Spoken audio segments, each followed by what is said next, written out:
are being encouraged here nga magbato ng tata o sa tagsa ng Biblia mga igsoon. Makita na to sa diyang mga unta. Bisan ganina paniod to. Makita na to mga unta sa tagsa tagplato mga igsoon. Kay tungod aron lami ang pagpaymulos nato niini nga pagkaon o sa diyang mga unta mailan nato kung sa atong gikaon mga igsoon. Mga igsoon sa mga pagi dili lang unta nga mahimutang sa pisikal nga pagkaon magtinagsag plato kung dili sa espirituhan nga bay magtinagsag kuno tatag Biblia mga igsoon aron mahimong nindot o ang atong pagpaymulos niini mga igsoon sa diyang kadugay natong kaon niini mahimo na mailan nato o kung sa ang atong gipaymuslan kung sa sulod nga nasa Biblia mga igsoon. Kay kanang Biblia mo na nag-testify mga igsoon concerning sa atong Ginoong Jesucristo mga igsoon.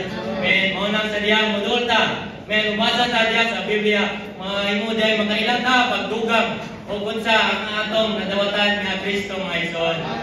Makailan ta pagdugang diya niya. Kay sa John 5:39 mga igsoon. Makita na to John 5:39-40 makita na to kung sa mga tang kaliwat mga igsoon. Kaliwat bata sa mga eskriba o mga Lord Jesus o kaliwat bata nga sa mga magi mga igsoon. Nahimo dili ta bulag nga makakita ta pananawon apan wala ta sa scripture mga igsoon or pareho ba ta sa eskriba nga duna nag-on sa scriptures but wala kitang pananawon mga igsoon. Kining duha mga igsoon di tani mahimo nga bulag mga igsoon. To search the scripture we need one mga igsoon dapat all together to come to him mga igsoon.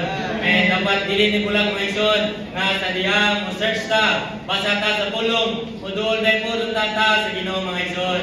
Imo ning dili bulag ang duha mga igsoon aron mahimo nindot ang pagsangkap o dato ang pagsangkap sa Ginoo nga kanato mahimo tang mamulan diha niya sa diyang mamulan ta niya bisan karon mahimo tang Isaiah of today nga nahimo nga naka-realize nga we all do have an unclean lips mga igsoon ugaw ang atong mga ngagil sa diyang naka-realize na niini sa diyang constituted ta namulan ta bagayo mahimo diha ta nga makapamulong na mga tutukod nga pulong mga igsoon dili na ugaw masama sa Ginoo sa Matthew 13:34 ba nga wala na sila lagi mamulong sa mga katawan kung dili siyang bingay lang mga igsoon buhat ipasabot nga pagtukod lang yun yung mga pulong mga igsoon manang sa diya dugang natang pagmulos nini kung mabutot sa tagsang Biblia mga igsoon mahimo dahil ta mamulan ta pagayo sa atong Ginoo o mahimo ta nga makapamulong na with ang clearance mga igsoon. Amen.